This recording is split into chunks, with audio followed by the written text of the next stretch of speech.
Hello, everybody. This week we're talking about Ballerina Dangerous Animals. and the Phoenician Scheme. We're also going to be covering some movie news. Consider this a professional courtesy.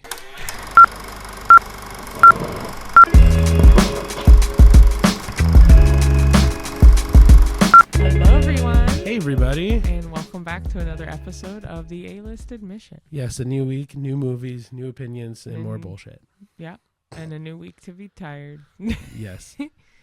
We were recording Saturday morning like we normally do. Yeah, but I'm still just as tired because the last time we recorded this was a Friday night. And I know Ricky was like, let's not do Friday nights anymore because we're both kind of like, tired. I'm like, it doesn't matter the day or the time. I'll still be tired. So, yeah, I'm trying to think of some personal news between the two of us. yeah. So last week you had mentioned that we have 2 guinea pigs. Yes. This past few days, Ricky is building them a giant cage. Giant is a little bit crazy. Giant for guineas, it's a giant cage. It's a big cage, but the thing is that the cage that we bought from the pet store, which a lot of people, if you're pet owners of any kind, usually say the pet store is kind of shitty for cages and small animals. Even for birds too, some of the cages there are not the best.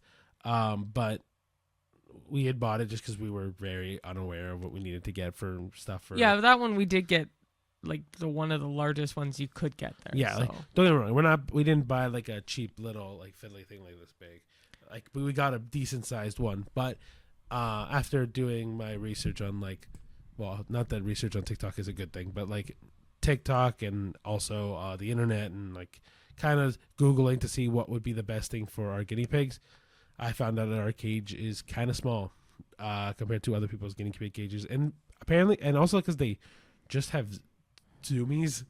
Oh my gosh! So they have zoomies. Like I woke up this morning, and like we said, Harry and Ron. So Ron was doing his morning squeaking when he heard me, which is really cute. Mm-hmm. And then Harry, instant zoomies, popcorn zoomies, all over the place. So he needs more room to run. I will say, for those that don't know, zoomies is basically when they get a burst of energy and they zoom. Like dogs. Yeah. And then when Cheyenne says popcorn, that is unique to guinea pigs, I think. Yeah. But basically what happens is when they are really happy, really comfortable, really excited, they can't contain the excitement. And so they basically do like a little hop. Yeah, they go hop like and twist almost. like that. They really either will cute. just hop or they'll hop and like they twist. Yeah. It's cute. It's really cute. But yeah, basically from Googling it and also on TikTok and seeing other people's cage setups and stuff like that, I've decided to go buy a cage or buy components to a cage to make them a better cage, to have more room to zoom, more room to play, more room to lounge and stuff. And that way we can also, our cage now has a cover. And so this won't have a cover. So it'll be easy to kind of pick them up and also to clean up after them and stuff like that. Huh. But yeah, it's been a half-week-long project. So yeah, like he's building a bigger cage, which will be really nice for them. He's going all in, and it's kind of funny because we both have undiagnosed ADHD, which I want to get diagnosed this year because it's anyway. And Ricky's, one of his quirks is that if he has a task, he goes like 1,000% into this task. Yeah. So he was like, "Oh, make a cage? How big? Like, let's jump. How high? Like that kind of vibe." So he's all in. But the best part was, I think this might have been what I was trying to think of a minute ago, on TikTok. He found someone with a guinea pig or guinea pigs with the exact same setup cage that he's currently building. Oh, yeah, that got me super excited yesterday. Just because I was like, oh, good, I'm making something that is actually possible. Yeah. Also, fun story. One of the things that we had to do was buy corrugated plastic for the base. And this cage is, I actually did the measurements this morning, so I'll tell you. Okay. This cage is 71.5 inches by 35.5 inches. So, that's not crazy. yeah, so it's not massive, but it's pretty big. But I had to buy corrugated plastic sheet that's big enough. And Home Depot doesn't sell one that's in that range. Or if they sell it, you can't get it cut either. Yeah. So my story with the corrugated plastic goes, we went to Home Depot, went to go buy one, the biggest size they had, and the size that would encompass the cage was 48 inches by 96 inches.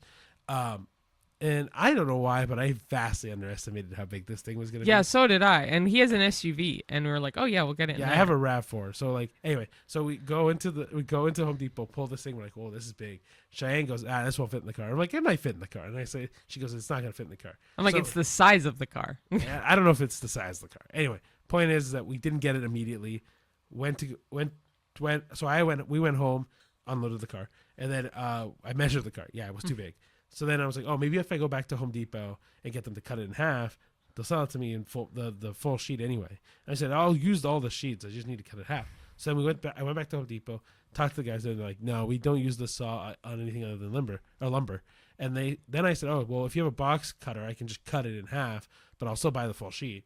And they're like, no, we can't do that. And I said, oh, okay, is there anything I can do? And they're like, no, you're going to have to buy it, either the small sheets or the big sheets.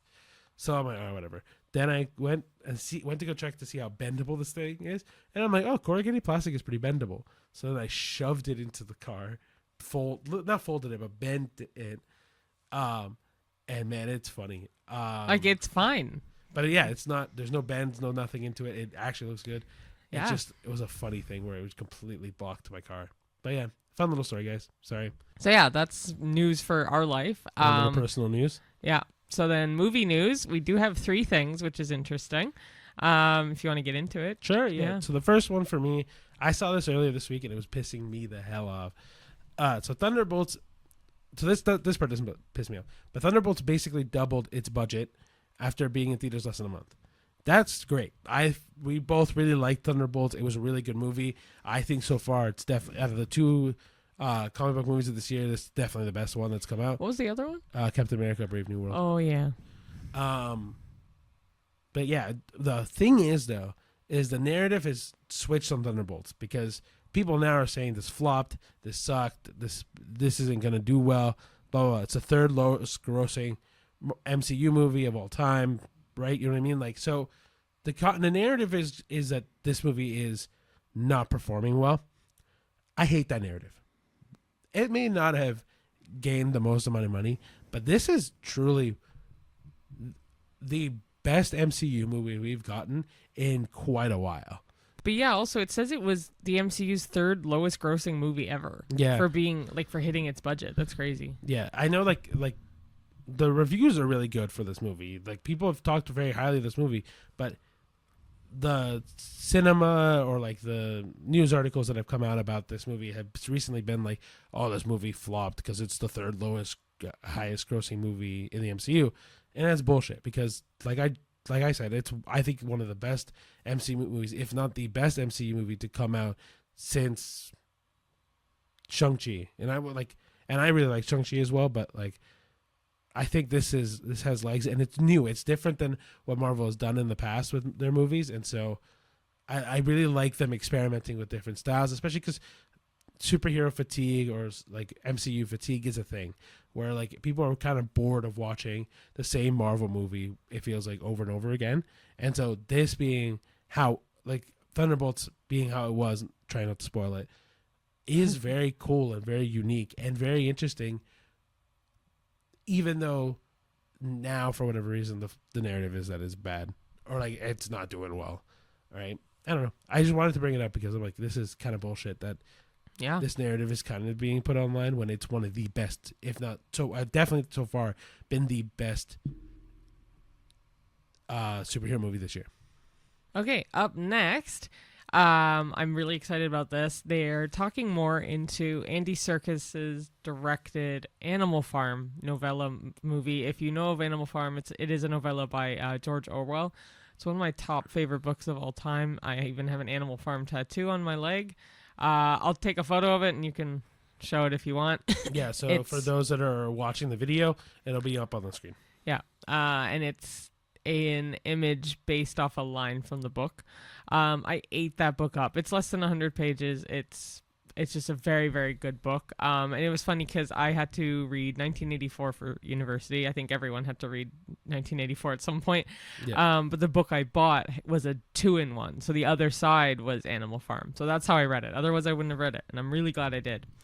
So anyway, they did show off some first footage of the film. And for people who want to know, Seth Rogen, Kieran Culkin, they're both in it, and they both play pigs.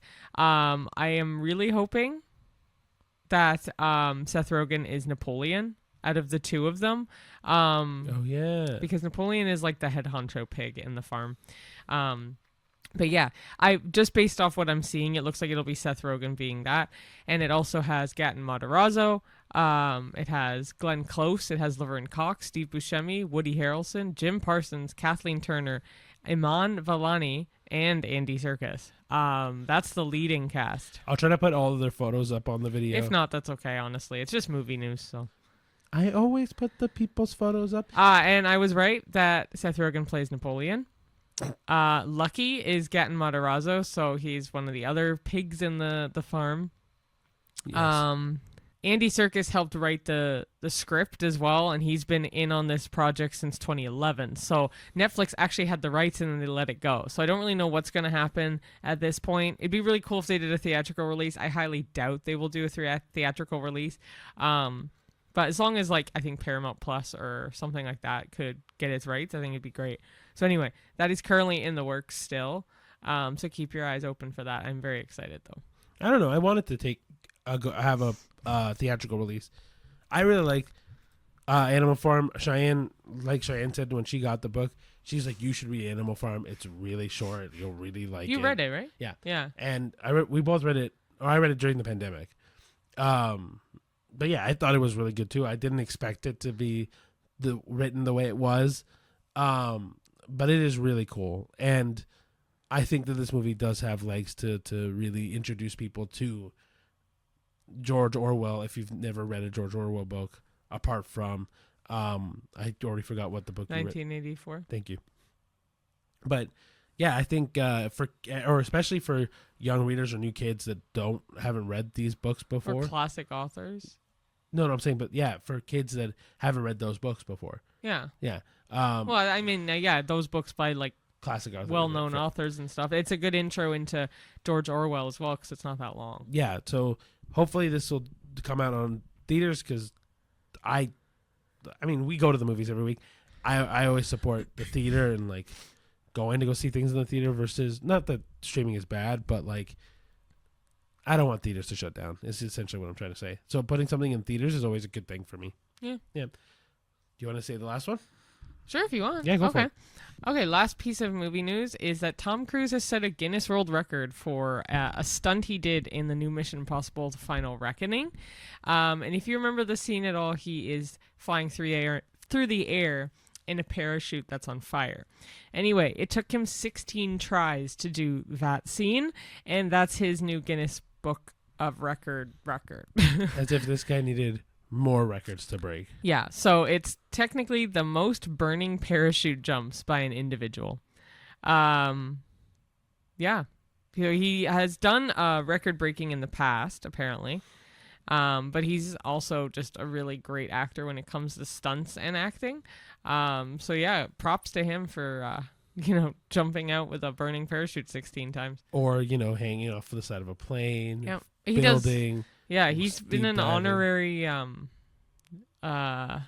something honorary Air Force or something too. Like he's had a bunch of he flies, stuff. right? Like even in Top Gun Maverick, he flew all the jets and stuff. But yeah, Tom Cruise is a in the most respectful term, freak of nature. Like I don't think you're ever going to see an actor do what Tom Cruise does. Yeah. Ever again. I know. Yeah. But yeah, that's the movie news. Just 3D things, but I think it's all really exciting in general. All right, so we'll go into our movies now, and the 3 movies we watched were Ballerina, Dangerous Animals, and The Phoenician Scheme. Sorry, they're all very different movies, and so trying to rack my brain about the titles. But here we go. So Ballerina is set between the events of John Wick Chapter 3 and Chapter 4. It follows Rooney, a young female assassin trained in the deadly art of ballet. Seeking vengeance for her family's murder, she uses her elite skills to hunt down those responsible, navigating a violent criminal underworld that echoes the high-stakes, stylized world fans love of John Wick. So, the main cast is Ana de Armas as Rooney, Angelica Houston as the director, Keanu Reeves as John Wick, Ian McShane as Winston, Lance Reddick, rest in peace, as Charon. Gabriel Byrne, I don't remember his character's name. Gabriel. Oh, sorry, yes, Gabriel Byrne. Catalina Sandino Marino, and Norman Reedus. Those are like, 3 extra ones, I guess. Well, Norman Reedus is pretty prevalent in the movie. Yeah. So, Ballerina was directed by Len Wiseman, also known for Underworld and Live Free or Die Hard. But during post-production, the film went reshoots that was overseen by Chad Stahelski, the director of the main John Wick universe. Stahelski's involvement aimed to enhance the film's action sequences and ensure consistency with the franchise stylistic elements. So Wiseman is primarily credited as the director, but Stahelski definitely helped shape the movie to fit that franchise, right? Mm-hmm. So yeah, that was everything about Ballerina. There were portions of this movie that I liked, but majority of this movie was very boring. I agree, but also, there was a lot more to it. I found that they were trying too hard to make it so much like a John Wick movie because, it's Ballerina in the world of, or from the world of John Wick, Ballerina. I just found that made it lower of a rating for me because, again, trying too hard. I kind of wish it was its own thing with John Wick in it, but I think it was just too much like a spin-off of John Wick, and it just kind of tainted it. I found it a little too boring for what it was, and it was 2 hours and 4 minutes, and it felt kind of like that. So it was kind of disappointing. For me, I felt like the plot just lacked. I think there wasn't enough of entertaining bits throughout consistently to keep the plot going. Whereas, even John Wick, I find as a series as a whole, the first movie, what made the first movie so incredible was that, the revenge part was kind of dumb. Oh yeah, he's getting revenge for his dog. But it's the underlying message behind all that and the uprooted stuff, even as we go along, where oh yeah, you like this character, you follow this character. With Ballerina, or with Rooney, we know her by the start of the movie, but by the time the movie truly starts, it's I don't really care anyway. If she was to die at the end of this movie, I don't care. You know what I mean? Or the plot also just doesn't pick up enough to go, new spin. Yeah. You know what I mean? It just kind of feels like it's a one-note movie the entire way through. And also she, not this is not a personal attack on Ana de Armas or anything. The character itself isn't as strong as John Wick, and you can see that. There's a lot more raw fighting where it's she gets beat up quite a bit more. She takes more of the blows, whereas John Wick felt effortlessly unstoppable. She feels oh yeah, if you can definitely take her down. Yeah, it was just kind of boring. I know here and there you nodded off because it was just kind of meh, but I wish it was. I just wish it was better. Yeah. Yeah, for me, I kind of agree with Cheyenne says, or I kind of wish it was his own thing.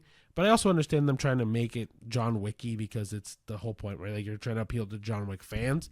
I don't know. I think it's just... I honestly think that the story itself wasn't compelling enough to keep this movie going forward. Yeah. You have to rate it... 5.5 is what I would give I was going to rate it a 5. It's not terrible. It's just not great. It's a little better than... It could be, though, or than other stuff we've seen. So that's why I'm 5.5. I think it's okay. Okay, I'll join you there. Because it's it's not great. It's not good. It's more on the good side, I will say. Yeah. So but it's not awful. It's not terrible, but it's a little bit more on the better side. So I will say, in terms of spin-offs goes, this is still probably a decent spin-off for main series. I'd have to think over other ones, but cool. All right. Yeah. All right, you want to talk about the next movie? Next movie we saw was Dangerous Animals. Set against the scenic backdrop of Queensland's Gold Coast in Australia, it follows Zephyr, who is a savvy and free-spirited American surfer. Her idyllic adventure turns harrowing when she's abducted by Tucker, a shark-obsessed serial killer who uses his victims as bait in ritualistic feedings to the sharks below. Trapped on his boat, Zephyr must summon all her courage and wit to escape before becoming the next offering to the deep. Main cast includes Hassie Harrison as Zephyr, Jay Courtney as Tucker, Josh Houston as Moses, Ella Newton as Heather, Liam Grenke as Greg, Rob Carlton as Dave. And it was directed by Sean Byrne, who, if you know him, he has done The Loved Ones and The Devil's Candy. Those are his two most notable movies. And I don't know those movies. Me neither. So yeah, Jay Courtney I've known from other stuff. I want to say it was Suicide Squad. Yeah. Yeah. But there was Cheyenne another too. thing I think he was in as well. Anyway, he reminds me of Tom Hardy. Kind of, yeah. Like looks and essence wise. I was very excited for this movie because there was one review that stuck out to me that said, like, this is the best shark movie since Jaws. And I'm like, that's 50 years ago, so that's saying something. There's a lot of good shark movies in between. But none of them have the appeal as Jaws. Yeah. Go ahead, sorry. It's okay. So yeah, I was like, that's a tall drink of water. Not tall drink of water. That's a tall order to have like it to be as good as Jaws. I'm like, there's no way. And when it first started, I was like, okay, the vibes are there of horror. I see the horror of it. Especially the first big scene. I was like, oh, this is good. It did tank a little for me near the end. I'll just say some of the CGI is crap. One scene in particular. One scene in particular is very crap. I will say some of the other scenes where you see sharks in it, I found the CGI was a little cruddy. There's one scene where the girl's not spoiling it, but she's just floating around and sees sharks. Because an essence of the movie is that Tucker is a swim with sharks boat guy. Like that's his job in the movie. Yeah, he appeals to tourists that way. Yeah, so he lures the tourists that way. But so when you're in like that shark cage, you can see the sharks, and some of the sharks I thought could be better CGI. And I also thought there's a love story between two characters. I thought that was very weak because they've known each other for about 12 at that point at the most, like I don't know, let's say 20 hours. And that's it. That's them against the world. I love you forever. I don't know. I don't know. So I don't know. I like their love story. It's just I don't know. It's like it's one of those things where, especially because actually no, we're not gonna go too far into this. But point is, I feel like the progression of their relationship does get better. Oh no, the relationship gets better. I just think they make forced? it too. No, not forced. I thought the relationship was cute. They're a cute couple, all that. I just felt like it was very, like, cheesy in the sense that they've known each other for less than 2 days and they're already, I don't know. I don't know. I think the movie is really good. I honestly, like, the beginning of that movie was really good. For me, it was the ending. The ending, without going into spoiler territory, it just felt like it was going on and on and on and on. I was, like, waiting for it to end, and it just kept going on and on and on and on. Yeah, it did, because we were also seeing a double feature the same night, and we knew that so there was 18 minutes of trailers in this movie before the movie starts, which is so freaking annoying sometimes. Really annoying. When it's like, oh, it's an hour and a half. I'm like, but is that with or without trailers? But anyway. Never with the trailers. So we knew that this movie should have ended like right as the next movie was starting or a couple minutes into the next movie. Long story short, by the time in between the movies, I'm like, I gotta pee. So I ran to the bathroom, ran to the theater. Ricky went to go get popcorn. And I was like, if you can't get the popcorn if the movie's starting, just screw the popcorn. I got into the movie as it said feature presentation. And I texted Ricky quick. I'm like, just come, it's starting. And he missed maybe 20 seconds of the very beginning of the movie. And very. Like, it was... Of the third movie, which we'll get into. But, yeah, like, I texted Cheyenne, please text me if the movie's starting, because then that way I'll just leave the popcorn and go. I would have given him more of an advance notice, but it literally said feature presentation as I'm walking into the theater. I'm like, oh, shoot, that was so close. Yeah, and then I got popcorn, ran into the theater. And we still weren't the latest people. There were still people trickling There's in. about 4 or 5 people that came in. Anyway. Right. Needless to say, the biggest thing, a gripe that me and Cheyenne have with movies as a whole, and has been as a whole, is the amount of trailers leading up. Not the trailers. There's a lot of shit that leads up right before the movie. And like, I'm the kind of guy where like, hey, they should advertise this. Like, hey, the movie starts at this time, trailers end at this time. Yeah. Like, I'm okay with you saying, like, for example, we went to go see Dangerous Animals at 7:50. The movie didn't start till 8:08. If you want to put on Cineplex or Landmark should do this too, or whoever does this. Fuck it, like Regal or all the U.S. states, U.S. Theater companies as well. What they should do is they should go, all right, trailers start at 7:50, movie starts 8:08, or say like, I don't know, the movie's an hour and 34 minutes, but there's 18 minutes of trailers or something like that, or just say an hour and 50 something including trailers. Yes, I would love that. Something like make it so that way people are like, oh, okay, there's probably like, I don't know, like if you let people know the amount of time there are in trailers, people kind of adjust life accordingly. Like, we like seeing the trailers. We always do. I love trailers. I don't really like the theater specific trailers or like the brand stuff. So like Cineplex owns tons of different companies, including the Rec Room.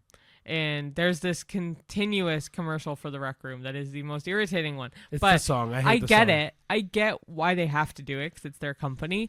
But at the same time, I think anything that's not a movie trailer, that could be cut down.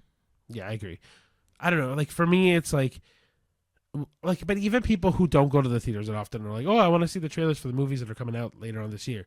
If you put in there, hey, the movie starts at 7:50 for trailers. The movie actually starts at 8:08 on the dot, whatever, or even like 8:10, whatever. Yeah. Then you can at least kind of gauge people to go, oh, if you want to watch trailers, boom. If you want to just watch the movie, boom. I think drive-ins do that to a certain degree, which I like. Do they? Yeah, I think so. Anyway, back to this off movie. the beaten path. I was really enjoying this movie, and then my rate, like for the most part, but then my rating went down when we saw the one really bad CGI scene. It actually tanked. Like I think I think Cheyenne can agree with this, where it's like we both like we're going, oh, this movie's actually pretty decent. Then we both saw that scene, looked at each other, and we're like, my rating just went down. That sucked. I will say though, this isn't spoiling the movies. It might spoil my rating. Each movie went up by 0.5 point for me. Okay. That's my thing, because my rating for this is a 6. Okay. So spoiler alert for the second part, I guess. Phoenician Scheme. Well, I might change it because it was a great movie. But Dangerous Animals, I will give a 6 because I preferred it over Ballerina, but I also love shark movies. I know shark movies are either, yes, I will watch all the shark movies, or no, I hate sharks because I like the ocean. And I'm like, I get that, but they're going to be there regardless if you see a shark movie or not. Side note, if you want to see a shark movie, start with Jaws. Everything else is downhill. So, like, I'm not wrong. Except Jaws 3D. Again, downhill. That is worse CGI than this. So, I'm off the beaten path once again, but Dangerous Animals, I'm going to give a 6. Overall, I actually really liked Zephyr. I really liked her vibe. I love surfer vibe, though. I would love to learn how to surf. To have that vibe. I might drop it. I think I'm going to keep it at a 5.5 with Ballerina. Oh, okay. Because I liked it a bit more than Ballerina because for me, I love shark movies, so it kept my attention in that way. And I really like horrors and serial killer stuff, so that also kept my attention because of how he was. So a little preface to my voting. I'm not letting Cheyenne sway me in my voting. It's just more she brings up points that I don't think about when she does her voting. Because, like, for example, with Ballerina, I went from a 5 to a 5.5. It's because she brought up points I didn't even think about. Same with this. This movie did keep me awake the entire time and like kept me engaged the entire time, more so than Ballerina did. Yeah. Like she just mentioned that, so I was like, you're right. I should take that into consideration.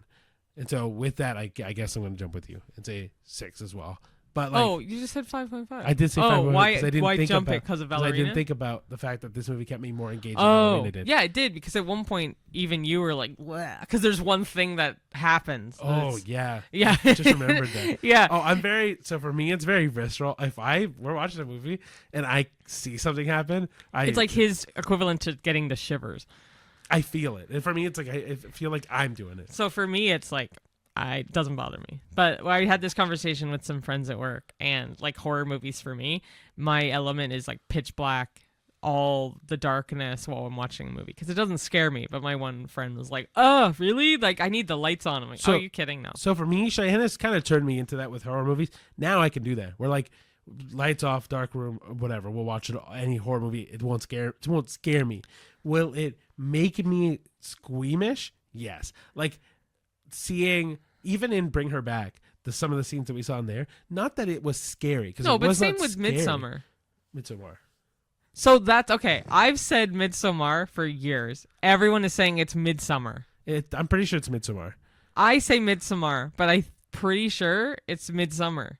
What do you think? Let us know. Because I've always called it Midsommar, but that's the phonetics of it, because it's phonetically spelt like Midsommar. I think I've heard Florence Pugh pronounce it as Midsommar. Okay, I vouch on the stance of Midsommar. I just said Midsummer now because everyone and their mother keeps saying Midsummer. So I'm like, is it really Midsummer? I'm like, okay, I guess it's Midsummer, but I'm pretty sure it's Midsommar, standing on that hill there. You know what? I'll make it a poll on this episode on Spotify, but I'll also make this into a TikTok so that way people can engage with it. I want to hear what you think. Is it Midsommar or Midsummer?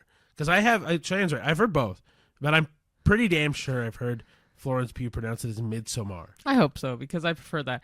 Back to this very again. much so. Back to our regular scheduled program. The point is that like I'd get squeamish on things that, one, look realistic enough, but two, like I can, because I'm a very visual person. Like I feel shit happen. Yeah, he does. And so, like, it also doesn't help that I have a very overactive imagination like that too. So, like, seeing, not like, I'm not saying this is a point because it didn't happen in this particular movie, but like when skin gets peeled off or like limbs start to break, well, breaking limbs is not so much, but like pieces get ripped off, or like seeing an explosion where like a brain is falling out, like, you know what I mean, like stuff like that. But like, is like, it's not even, yeah, you definitely have an overactive imagination when it comes to that. Mine is just like, meh.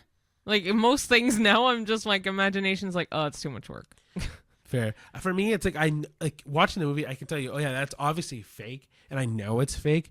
But then the problem is then I imagine it happening to me, and then that makes me squeamish. That's the part where I get really squeamish for. Anyway, I give it a 6. I'll also give it a 6 based on my engagement with the movie. And that's why I kind of spoiled the next movie because of my rating. But okay, so last and final movie we saw was The Phoenician Scheme. It goes without saying it's Wes Anderson's The Phoenician Scheme, so that is the director, and if you know Wes Anderson, you know the type of movie it's going to be. Oh yeah. So anyway, set in a whimsically stylized 1950s Europe, The Phoenician Scheme follows Zsa Corda, who is Benicio del Toro, a wealthy industrialist and arms dealer who survives multiple assassination attempts. In a surprising move, he names his estranged daughter Liesl, who is Mia Threppleton, a novice nun, as the sole heir to his empire. Together with their eccentric tutor Bjorn, who is Michael Cera, the trio embarks on a globe-trotting adventure to protect the family's sprawling business from various adversaries, including scheming tycoons and foreign agents.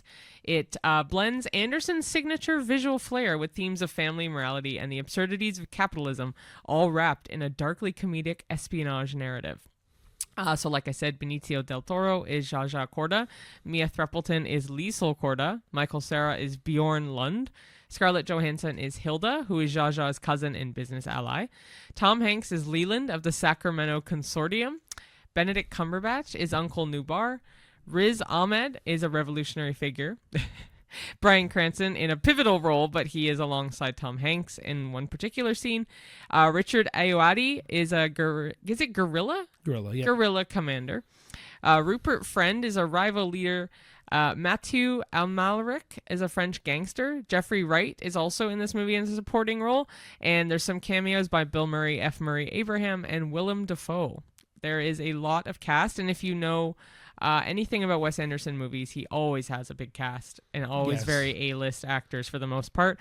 Along with his signature style of filming and visual aesthetic and all that. Which I will get into right now, because prior to this, I was not a huge fan of Wes Anderson, just because I know his movies. So I was like, they're all very the same thing. It wasn't giving I don't know if it was giving my humor, but I couldn't really say much because the only Wes Anderson movie I had seen was Moonrise Kingdom, and I actually kind of liked it.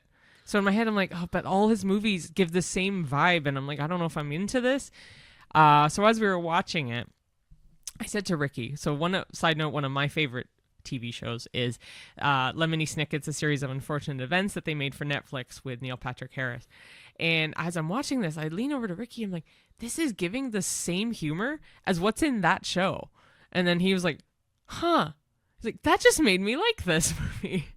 Yeah, I'll admit, the beginning of this movie, so because me and Cheyenne haven't seen a lot of Wes Anderson movies, we weren't used to the style, really. We weren't used to the kind of humor. We weren't used to the kind of... But it's not that I didn't want to watch his movies. We just never did. Especially Grand Budapest Hotel. I really wanted to see it. I never did. But the style was very this too. Yeah. So we just weren't used to the humor, the style, the way it's filmed, stuff like that. And so watching this movie, we both knew, okay, this is going to be as Wes Anderson gets anyway.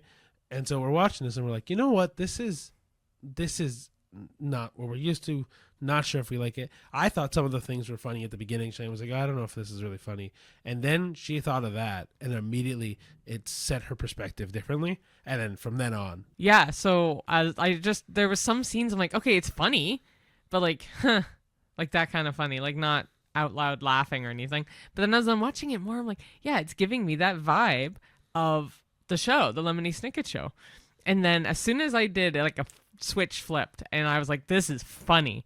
Like I really like dry humor. If you know the Golden Girls, like I love Dorothy Zbornak, like that type of dry humor. And I knew Wes Anderson's movies had that type of not slapstick, but like subtle humor that was sarcastic and just tucked it in right there, which I think this movie did beautifully. And it was just very funny in all the right ways. It was ironic. It was comical. It was just a really enjoyable movie overall. And this makes me now, I need to watch all of his movies, whether it's The Aquatic Life of Steve Zissou, Moonrise Kingdom again, The Grand Budapest Hotel. I could keep going. But I will say there was one scene in particular that for me set the tone from then on out. And without spoiling anything, truly, it's just when Tom Hanks and Bryan Cranston come in. Yeah. As soon as they come in, the first scene with them in it, I think it's the scene with them in it. Once they start coming in, like from then, it's beautiful. It truly sets the tone for the entire movie. And yeah, and Bjorn, Michael Cera, his Michael character is amazing. And I wasn't really sure because I'm like, okay, he plays a guy named Bjorn. He's a tutor. Mind you, his name being Bjorn was enough for me to laugh out loud. Yeah, so there's little things that are very subtle that if you didn't catch it, I'm like, oh, that is a joke. That's funny. So you have to keep an eye out for that. But I'm assuming if you like Wes Anderson movies, you'll know that. I will say, for being not a comedy movie per se, the audience loved it. It's like a good movie. Our audience was about, I don't know, a good probably 2/3 full. Like it was decently full in that theater. And when the subtle jokes came in, people were laughing. Like you could tell that the audience were Wes Anderson fans. And I feel like anyone who is a Wes Anderson fan would see this movie. If you're not a Wes Anderson fan, they may not go see it because face value. For those who haven't seen a Wes Anderson movie, like take it from two people who haven't really seen Wes Anderson movies, this was good. And we really enjoyed it. And it's very, like the plot was actually engaging and like it kept our attention pretty well. I was going to give it a 6.5, but I think I'm going to up it to 7. That's what I was going to say. Yeah. I'm like, as we're talking about it, the more I think, man, this movie deserves a good decent rating. But like, the other thing I really want to emphasize here is solely that like, this was a unexpected movie for both of us. We walked into this movie having not a low rating. We're just like, this movie is either going to suck or it's going to be okay. Like, Yeah. and I, having not seen a whole lot of Wes Anderson, like, this was good. Yeah. Like, and I do recommend it. Like, I think people should watch it, and we're probably going to watch this movie again. Like, I think that's kind of on the wavelength that I'm on, at least. Yeah, I would see it again. Yeah, and so I'm going to rate it the same as Cheyenne. Actually, maybe I'll rate it. Maybe I'll do a 7.5 because this one really impressed me compared to the other two movies. It might up it to 7.5 when we see it again because I do want to see it again. Yeah, I might. I'm going to rate it 7.5 now because I think compared to the other two movies, this like really shone through the week. Yeah, and especially because earlier this week I'm like, oh, Ballerina is going to be the movie. Yeah, it completely flipped. Everything was from worst to best. Yeah, it really, really did surprise me, and I am really happy that it surprised me.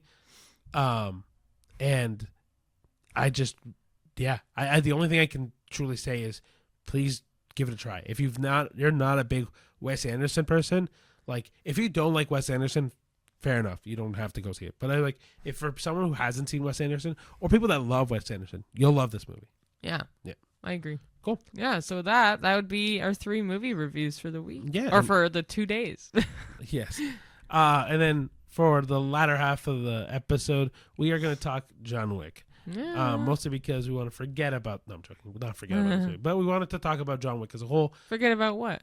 This movie. Oh, Ballerina, you mean? Yeah. Oh. But as a whole, John Wick has permeated the masses as a series that like has revolutionized kung fu movies or like martial arts movies and fighting movies, and so, or even just a standard action movie. So we were like, oh, it'd be a good thing to kind of follow up on and then like have a full conversation for. Mm-hmm. Yeah.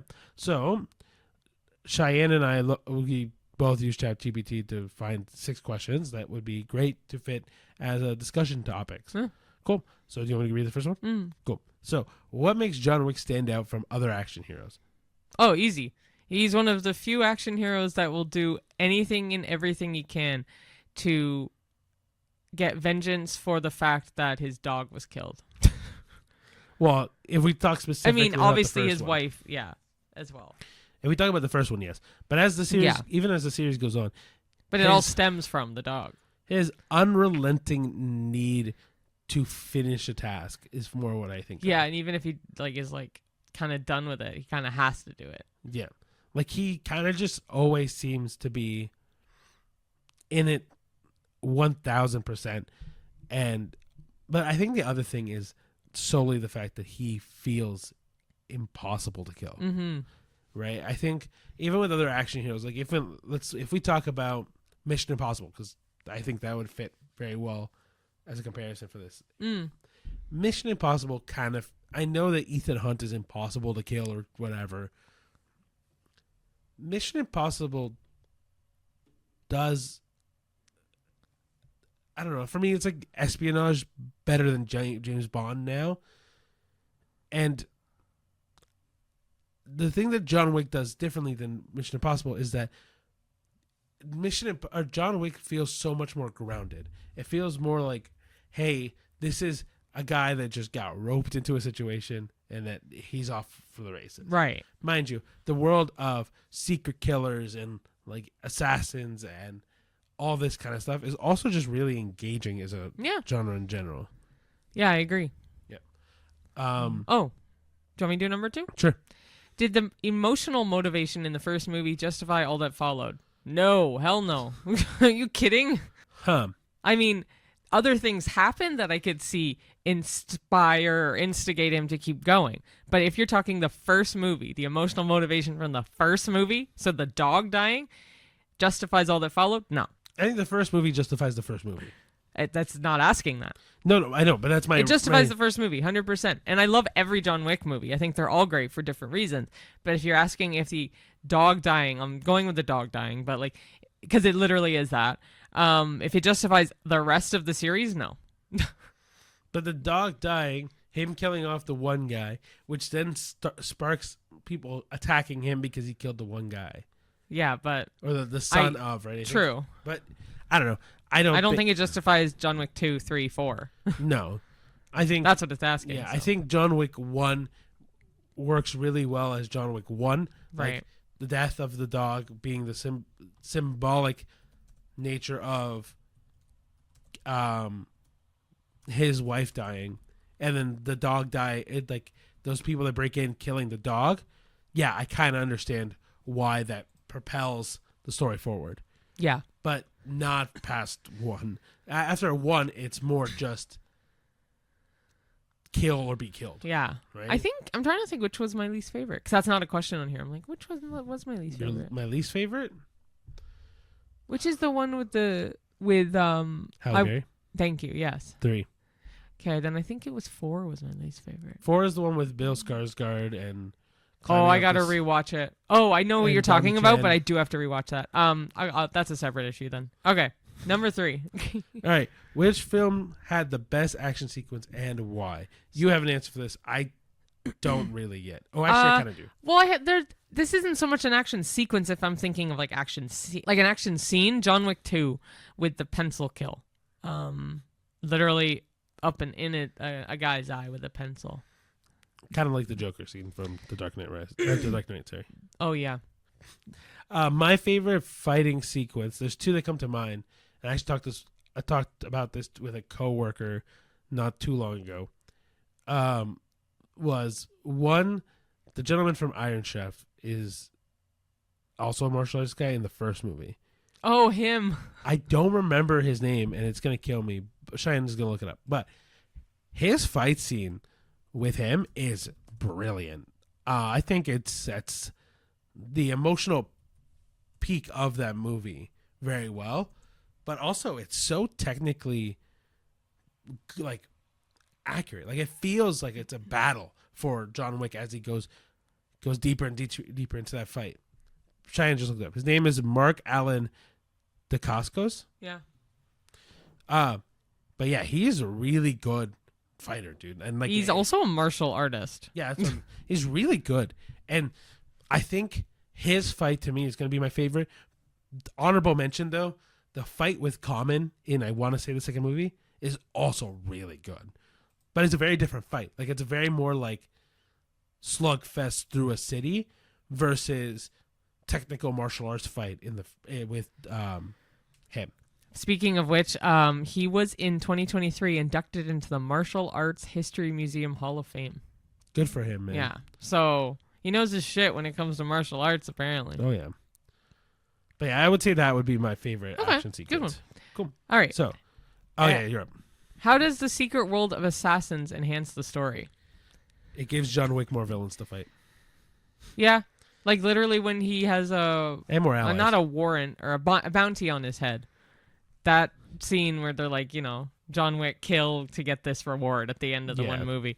And Ian McShane's like, I can't help you from here, essentially. You've been excommunicado. Yeah. I say that all the time as well, or like communicado or occupado. Like, I say so many autos, it's actually unreal. I do say it quite often. But yeah, he's been excommunicado from the Continental. So he essentially says whatever happens to him is outside of the Continental grounds and rules.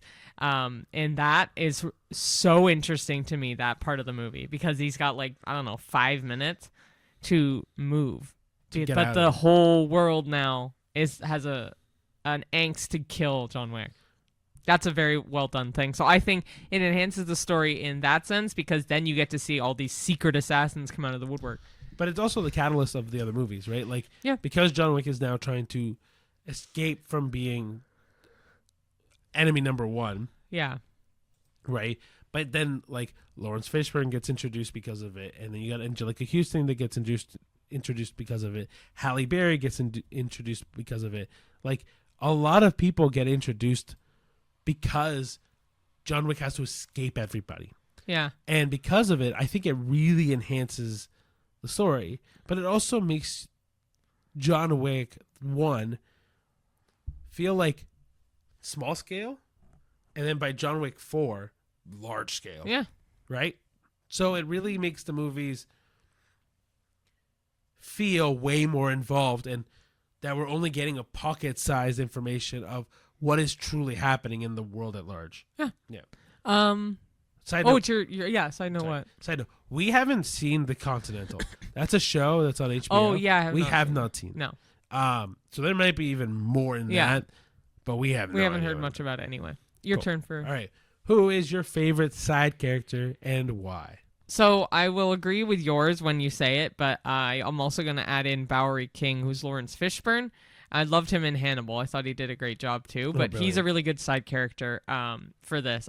I like his thing with his birds and stuff. So yeah, but I think he does a good job at giving John Wick weird outs. Like he saves him a bit, right? But to jump on my favorite side character, and I know me and Cheyenne have talked about this, it is Lance Reddick's character as Tyrone. Tyrone, thank you. Rest in peace. But amazing actor, and him in the Percy Jackson TV show too. It's I was very, very sad that he passed, but I loved him, and he was just like one of the more stable characters. You knew he would always be in it as the receptionist at the hotel. Enjoy your stay at the Continental. Like, yeah, it's gonna be like because they've already announced the John Wick 5. Oh, okay. It's gonna be really hard not to see him in those movies because, like, I don't know. I'm more obviously between the two of us. I'm more sentimental. I don't know. I really liked him. He's also the voice of Silas in the Horizon video games, the Horizon Zero Dawn video games. Dude, I really liked him. I think he was, like Cheyenne said, one of the most stable characters, one of the most underratedly underused characters. And as his character grew on as the series came on, I really loved him. And then spoiling number 4 because this is kind of like a recap. When he dies in 4, I was heartbroken. Yeah, because didn't he die yeah, like he died I think either right before or right after that movie came out. And he's been in a couple projects since, like even in Ballerina he's in for a bit. But man, like it's harrowing to watch. Yeah, because he's died like a year ago now. Like his death was already known when that movie came out. I know that, but his death had already happened before the Percy Jackson show came out. Yeah. So I don't know. I like him a lot as a character, but to know follow the voice actor and other things he's been in, it's sad to see him gone. Yeah. Yeah. Okay, last question. Do you think this series stayed strong or did it lose steam over time? I think it lost a little bit of steam. If Ballerina's any indication, it's definitely lost steam. Yeah. But if we go by other movies, I don't know. I think it changes as movie goes on. Because 1 was really good. 2, 2 has good moments in it. 3 was good. 3 was good. 4 was okay. Yeah. It's been up, down, up, down. I wouldn't say it's lost steam, but it's also not been consistent. Right? But if it's on the trajectory of John Wick being up, down, I'm hoping 5 is up. I mean, I think the thing with John Wick is one of the things that is consistent between all of them is it has some really strong fight sequences. So like even in 4 when he's fighting, and I don't remember his name, but he's in the show Shogun.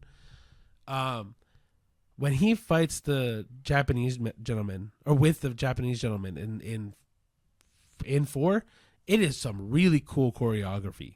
So Cheyenne just looked it up. His name, oh my gosh. His name is Hiroyuki Sanada. He is phenomenal. The other movie that I remember him being in was in Bullet Train, and he's really good.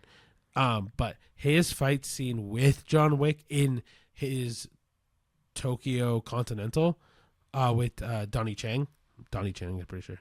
It's either Donnie or Danny, but I'm pretty sure it's Donnie Chang. Chen. Their fight scenes are really, really good in 4. But that's it. Like in every single one of John Wick's movies, he has some really good fight sequences. But the movies sometimes just lack. And that's fine. Sorry, as I was looking up the notes for finding out that actor's name, I was reading Shogun, the show where he was in.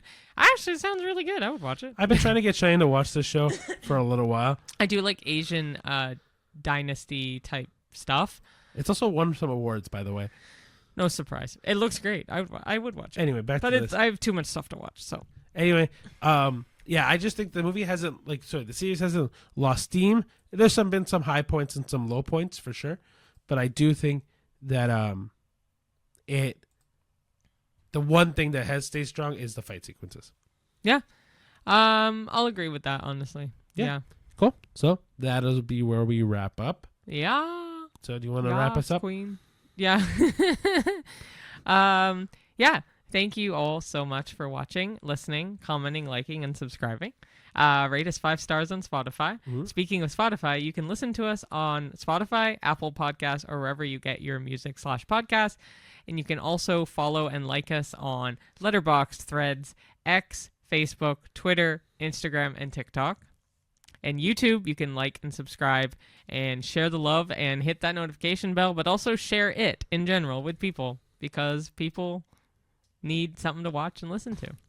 People drive to work, listen to our angelic voices on the way there. Yeah. Or during rush hour. And if you want to look at any short form content, we have that on Instagram, YouTube, and TikTok. Yeah, we have Reels, Shorts, and TikTok Shorts. Yeah. And also Letterboxd, we update it, and we are been on it with updating, so it is fully updated. The only ones that by the time you guys watch this, it'll be fully updated. But yeah, so. Literally now, because I wasn't slacking on Letterboxd. I'd just be like, oh, Letterboxd, I got to add it. And then it'd be like 5 movies behind. So now when I do it, we usually rate Letterboxd right out the gate. So right after we see a movie, you'll see probably the rating for the movie. Yes. But anyway, guys, thank you so much for watching. Yeah, we appreciate it so much. And share it with all your friends. Yeah, share it with family, friends, enemies, your guineas. Yes. Let us know what you think about some of the things we asked about. Like, for example, you think Midsommar or Midsummer. What's your favorite John Wick movie? What did you think of Ballerina if you saw it? And of the Phoenician Scheme and of Dangerous Animals. Let us know if you thought Dangerous Animals was even close to Jaws. I really don't think so. But yeah, let us know what you think. And until next time. We'll see you at the movies. Bye. Bye.